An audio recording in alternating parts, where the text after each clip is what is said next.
자, 오늘도 우리 옆에 있는 우리 성도님과 함께 인사 나누도록 하겠습니다. 우리 같이 주 안에서 사랑합니다라고 하시고요. 네, 또 주 안에서 평안하십시오라고 한번 이렇게 같이 인사 나누시길 바랍니다. 아멘. 자, 주 안의 교회이기 때문에 주 안에서 서로 사랑하고 또 평안을 나누시길 예수님의 이름으로 축원합니다. 자, 우리 1년에 한국에서 출판되는 책의 수가 얼마나 되는 줄 여러분들 아십니까? 제가 이런 궁금증을 가지고 한국출판문화산업진흥원이 발표한 2022년도의 하반기입니다. 상반기의 하반기입니다. 하반기의 도서 발행 총수를 이렇게 알아보니까 39,000종 정도가 되더라고요. 여기서 중요하게 생각하는 것은 총 권수가 3만 권이 아니라 36,000개의 종이라고 할 수 있어요. 그러니까 어마어마한 숫자가 지금 막 출판을 통해서 책으로 펴지고 있다는 것이죠. 이 분야별로 한번 궁금해서 살펴봤습니다. 보시면 알겠지만은 교육과 문화와 인문이 전체 합쳐서 60% 이상을 차지하고 있어요. 그리고 우리 여러분들 좋아하시는 대중문화, 예술, 또 사회과학, 또 그 과학기술, 유아기에 있는 그런 아이들을 위한 그런 것들을 다 합치면은 어마어마한 숫자의 그런 책들이 지금 쏟아지고 있다라고 할 수가 있습니다. 저는 참고로 이 소설이나 시와 같은 문학책보다는 성경에 관련된 신앙서적 같은 걸 좋아하고요. 그리고 역사에 관한 것들을 굉장히 좋아합니다. 자칭 역사 덕후라고 할 수 있는데요. 또 하나 더 꼽는다면은 사회과학 이런 것들도 좋아합니다. 제가 이런 책들을 꾸준히 읽으면서 가끔 이런 생각을 해봅니다. 이 세상에 내가 읽지 못하는 많은 책들이 쏟아지고 있는데 이 책들이 가장 많이 다루는 주제는 무엇일까라는 것이었어요. 여러분들 한번 생각해 보십시오. 이 세상의 모든 책들이 가장 많이 다루는 주제가 무엇일까요? 여러 가지 주제들이 있겠지만 그 주제들을 꼬리에 꼬리를 물고 연결시켜 보니까 다 행복에 관한 것들이 아닌가라는 생각들을 합니다. 행복을 찾기 위해서 어떻게 해야 될 것인가 이런 것들이겠죠. 여러분들 생각해 보십시오. 재테크에 대한 많은 책들이 많이 나오지 않습니까? 재테크에 대한 책들을 왜 우리가 읽을까요? 돈을 많이 벌기 위해서 읽는 거잖아요. 여러분들 돈을 많이 벌면 뭐 하겠습니까? 물론 소고기 사 먹겠지요. 그죠? 그리고 결과적으로 그 돈으로 소고기 사먹으면서 그죠? 행복한 삶을 살겠다고 그렇게 여러분들 열심히 돈을 벌기 위해서 막 책도 읽고 그죠? 유튜브에 강의도 듣고 이런 생각을 하지 않습니까? 더 나가서 우리 지구 온난화라는 문제들도 역시 그죠? 세상 사람들이 함께 행복해지자는 그런 말이고요. 또 수많은 사람들의 사랑 이야기와 이별 이야기와 그리고 전쟁과 혁명의 이야기, 어떤 면에서 모두가 어떻게 하면 행복한 삶을 살 것인가, 또 그 행복한 삶을 위해서 우리가 어떤 도구를 사용할 것인가를 생각해보는 그런 곳이 있다라고 할 수가 있습니다. 자, 이렇게 이 세상은 행복해지기 위해서, 자기가 행복해지기 위해서 어떤 도구로 이 행복한 것을 만들 것인가, 또 어떤 물질을 가지고 행복할 것인가, 이것을 위해서 공부하고 행복해지기 위해서, 또 행복한 삶을 위해서, 또 성공한 삶을 살려고 그렇게 노력하고 있습니다. 자, 그렇다면 우리 그리스도인들도 우리의 행복을 위해서 신앙생활을 하고 행복을 위해서 하나님을 믿고 섬겨야 하는 것일까요? 물론 그리스도인들은 하나님을 통해서 행복을 느끼게 됩니다. 예배를 드리고 말씀을 듣고 찬양을 하면서 우리가 은혜 받았다라는 고백을 하지 않습니까? 이것이 바로 우리에게 행복감을 주는 것입니다. 하지만 우리는 행복해지기 위해서 신앙을 수단으로 사용해서는 안 된다라는 사실을 분명히 알고 있습니다.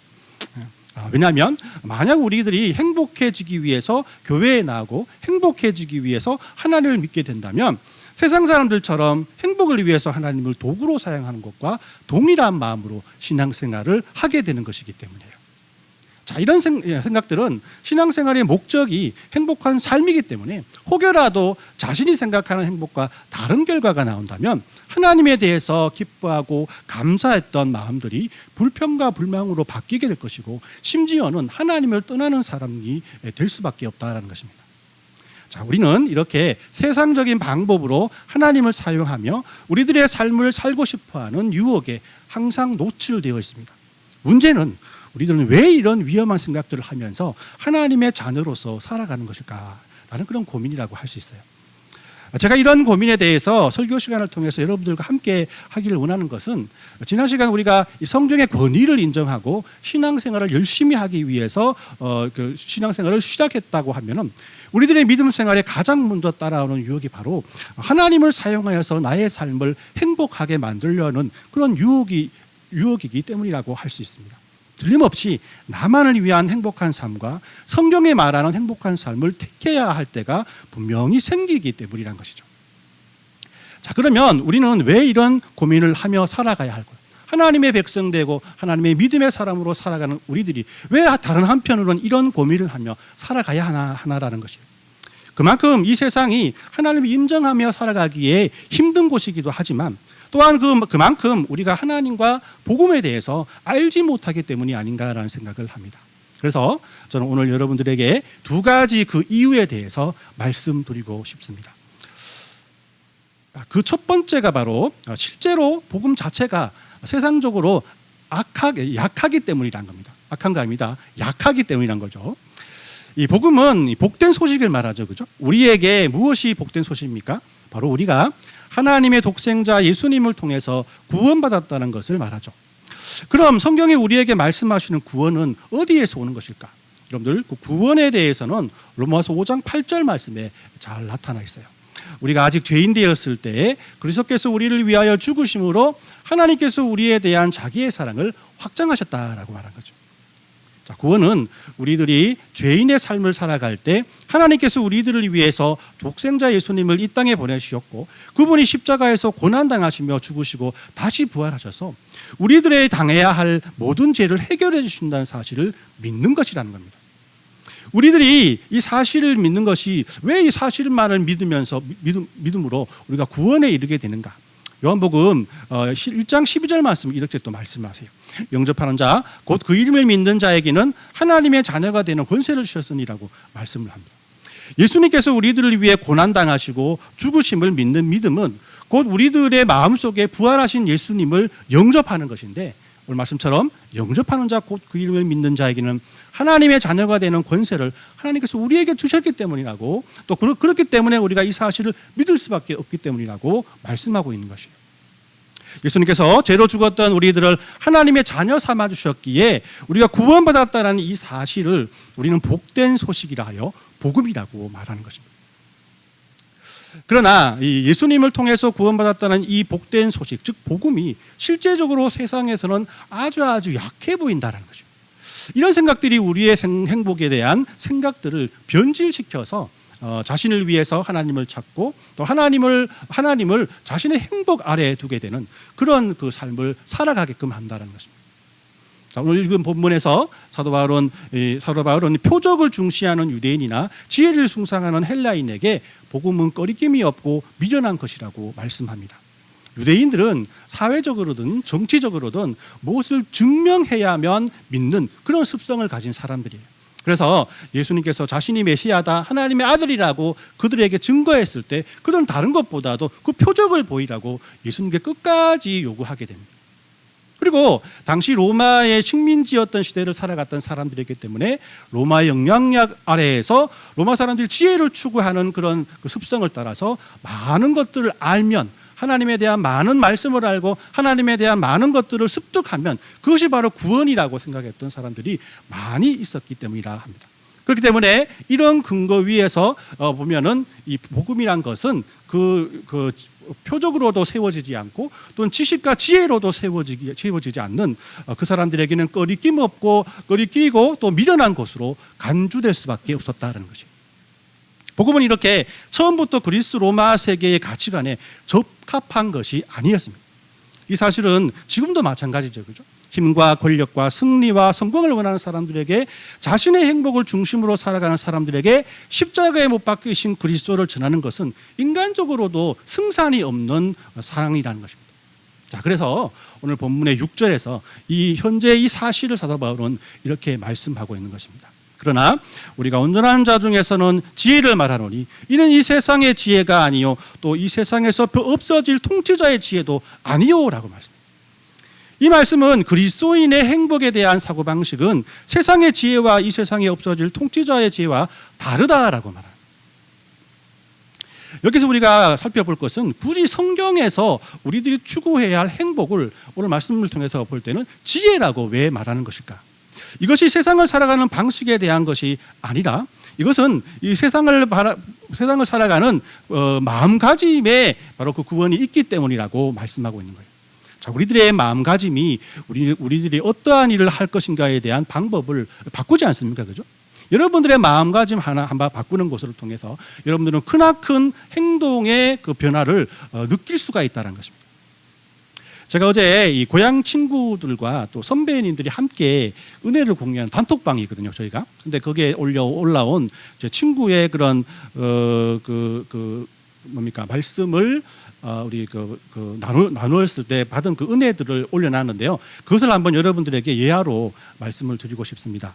자, 어떤 가난한 나라의 한 아이의 필요를 듣고 의식주나 교육 환경들을 위해서 물질을 기부하고 그 아이들의 필요한 것들을 사주거나 해서 그 어느 것이 하나를 도울 수는 있으나 그 모든 필요를 채울 수 있는 가장 좋은 방법은 그를 데려와 아들 삼는 것이다라는 것이었어요. 저는 이 말씀을 보면서 참 마음에 큰 그 감동을 느꼈습니다.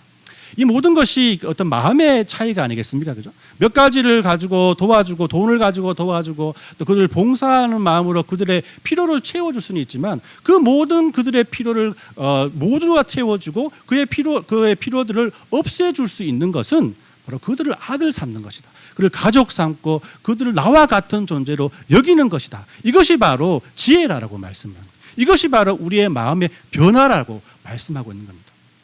자, 복음으로 살아가면서 행복을 추구하려는 생각들은 이렇게 세상 사람들이 보기에는 효율성이 떨어지는 방식입니다.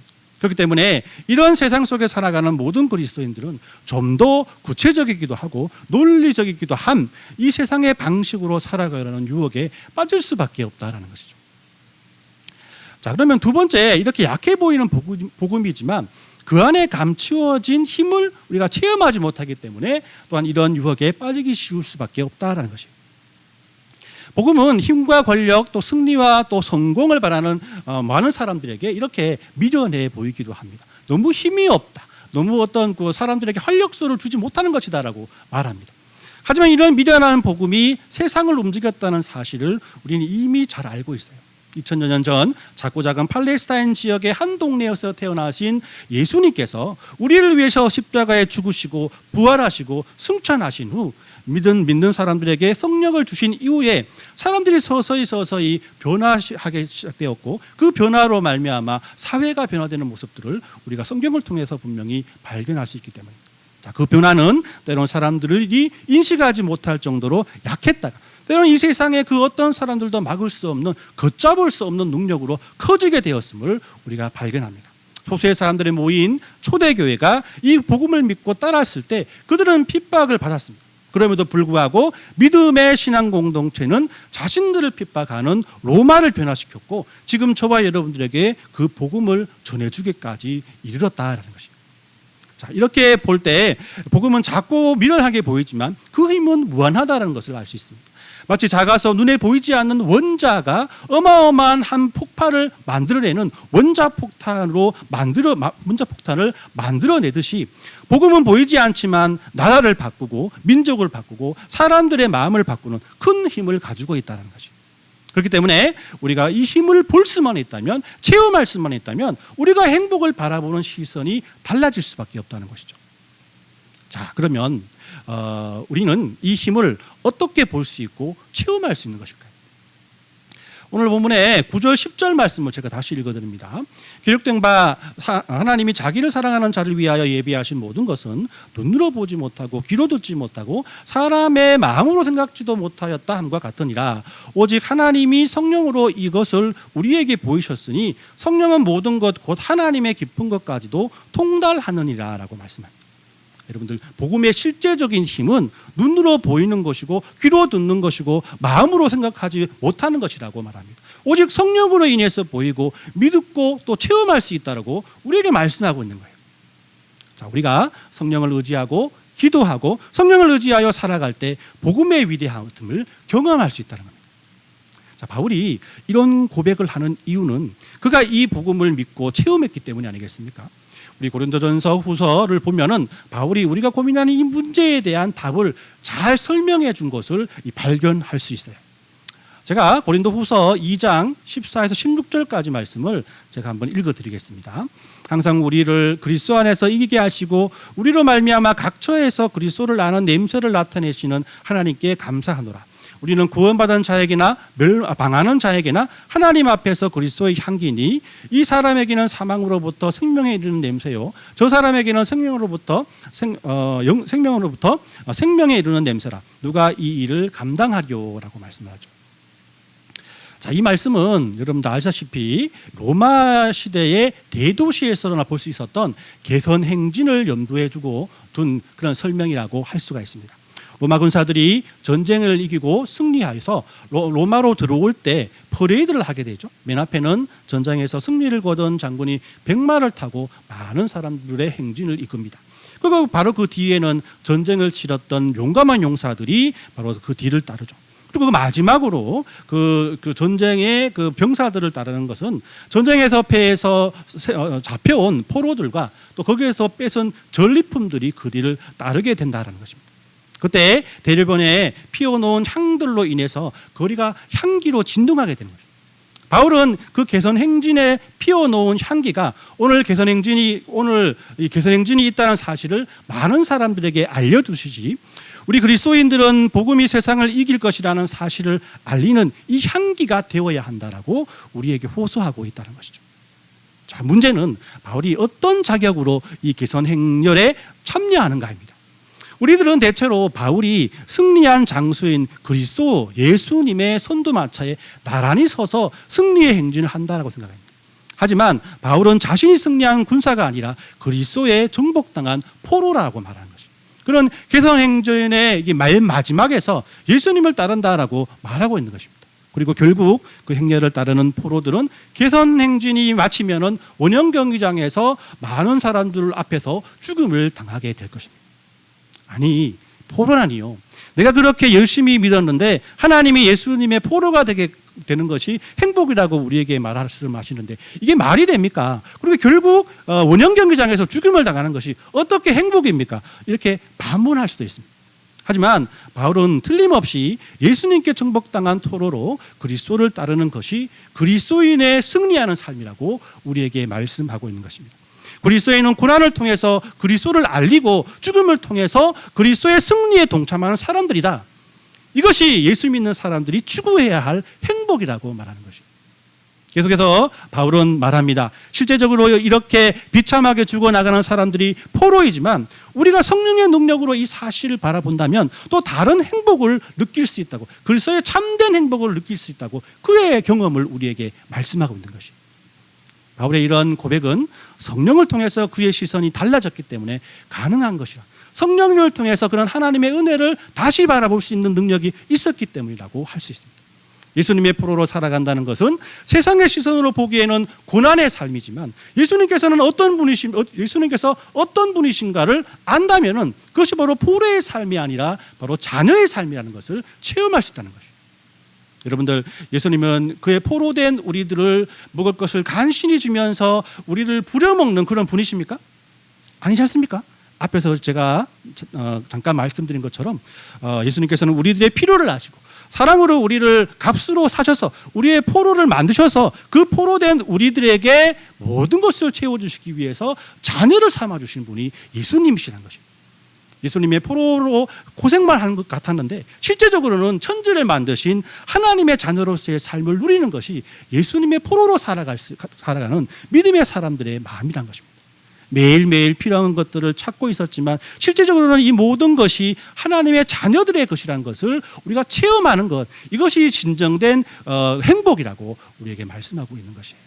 자, 이것이 약해 보이는 복음이지만 그 안에 감추어지는 힘을 아는 것입니다.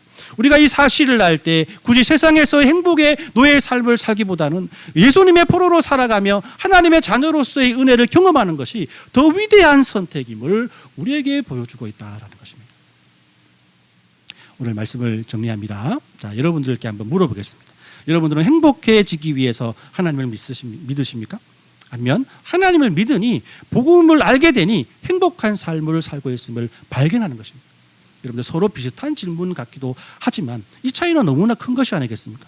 행복해지기 위해서 하나님을 믿는다는 생각은 하나님을 행복의 도구로 만들어버립니다. 하나님과 예수님과 십자가의 그런 구원의 능력이 우리의 삶에 들어갈 자리가 없는 것입니다. 하지만 하나님을 통해 행복을 발견한 행복을 발견하면 마음이 먼저 변하게 되죠. 행동이 변하게 되죠. 우리의 현재의 삶을 바라보는 시선이 달라지게 된다는 것입니다.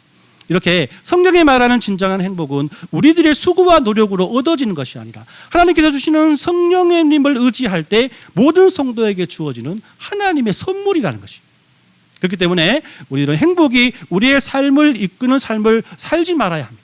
세상의 행복은 그리 오래 가지 못합니다. 행복을 쟁취하지만 또 다른 행복의 목에 말라 근심하며 살아가는 것이 우리 세상 사람들이 말하는 행복이 아니겠습니까? 그러나 여러분들이 복음을 믿으면 그 복음이 여러분들을 행복으로 이끌어 주실 것입니다. 행복해지기 위해 하나님을 믿는 것이 아니라 하나님을 믿으니 행복한 삶을 살아가는 것을 발견하는 것입니다.